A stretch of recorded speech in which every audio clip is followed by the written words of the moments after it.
Bonjour tout le monde, bon jeudi. Alors Jean-Simon, est-ce que c'est aussi enneigé à Québec qu'à Montréal? Un peu moins. Il n'y avait pas grand monde sur les routes. Les gens sont restés chez eux. D'après moi, même le bonhomme carnaval va rester en cabané aujourd'hui. Il vente, il neige. Hein? Température pas particulièrement favorable. Oui, il y a une espèce d'ambiance de tempête de neige. Ouais. Quand même, effectivement, il y avait un petit peu moins de monde sur les routes ce matin. Je pense que les gens ont eu peur de cette méga tempête. On parlait quand même de 40 cm de neige. Donc, vous voyez ces images aux quatre coins du Québec. À Montréal, il y a des vols qui ont été annulés ou encore en retard à l'aéroport Montréal-Trudeau. Ça, c'est un classique. Il y a beaucoup de neige, bien sûr. C'est Marie-Pierre, la courageuse, qui brave cette tempête pour nous avec son pompon tout blanc. Alors, Marie-Pierre, comment ça se passe à cette heure-ci?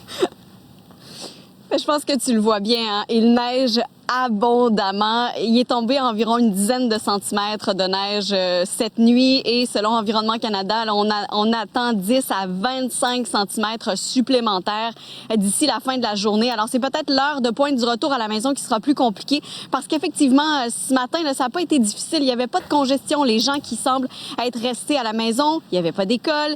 Le télétravail aussi qui était une possibilité. Donc, ce qui a été plus difficile pour les gens qui sont sortis, c'est les sorties de route. Là, je parlais à la Sûreté du Québec tantôt. On rapportait des sorties de route par dizaines. Imaginez même 2 déneigeuses dans la région de Montréal qui ont fait des sorties de route. Ah oui. Et à Montréal, ça a été particulièrement difficile. Voici pourquoi.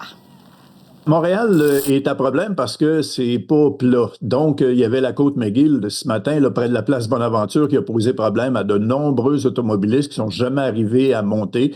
On a également dû faire du déneigement et du déglaçage là, sur l'avenue du Parc.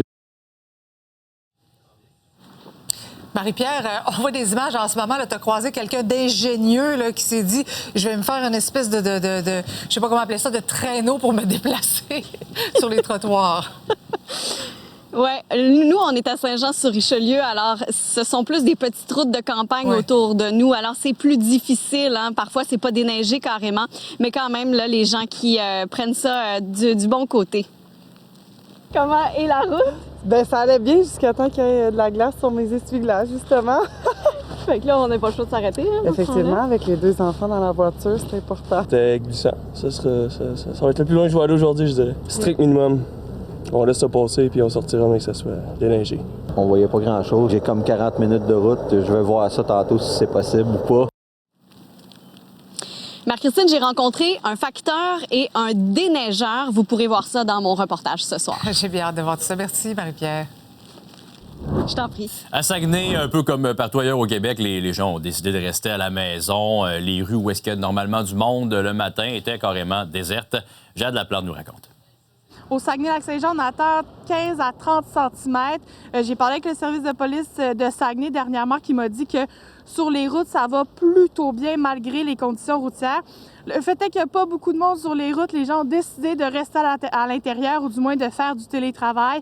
Les écoles des centres de services scolaires sont fermées, sauf le centre de formation professionnelle à Jonquière. Les cégeps sont fermés également. Les activités extérieures organisées par la ville, comme les patinoires, anneaux de glace, le Montfortin, tout ça, c'est fermé. Le ministère des Transports va garder un œil sur les artères principales entre Saguenay et le Lac-Saint-Jean, notamment.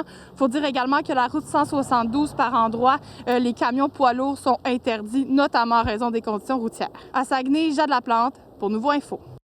Et puis en Mauricie aussi, la tempête qui bat son plein. Les bourrasques de vent réduisent considérablement la visibilité, ce qui complique aussi les déplacements.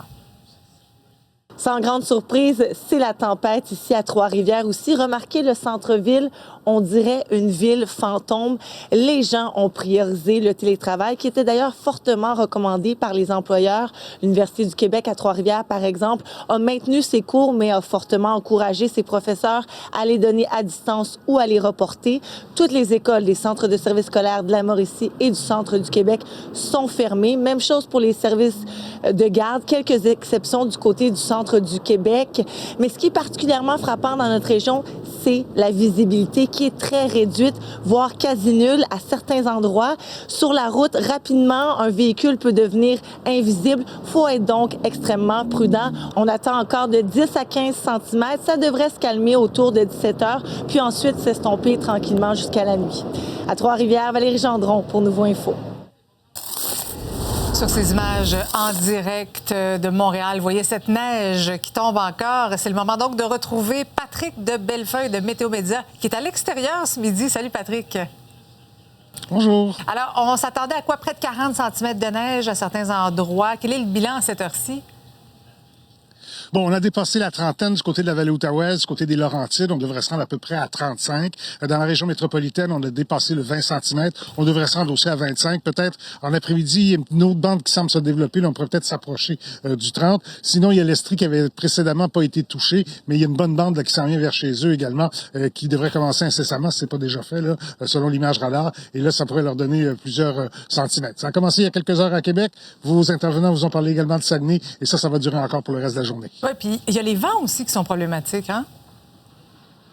Non seulement les vents sont problématiques, mais en plus, on a une neige qui tombe avec des températures qui sont assez froides. Donc, c'est vraiment une petite neige fine. C'est pas une neige pour faire des bonhommes de neige, pour faire des balles de neige. C'est une neige, au contraire, qui est très volatile avec les vents. Et même si la neige cesse dans plusieurs régions du Québec, en commençant par le sud, au courant des prochaines heures, en fait, très tôt, même, j'oserais dire, le vent va se mettre là-dedans. Et là où le vent a de l'emprise, nécessairement, la poudrerie va faire que la visibilité sera encore réduite pendant quelques heures sur les routes. Donc, l'heure de pointe pour le sud du Québec, la neige qui tombe, ce sera à peu près terminé.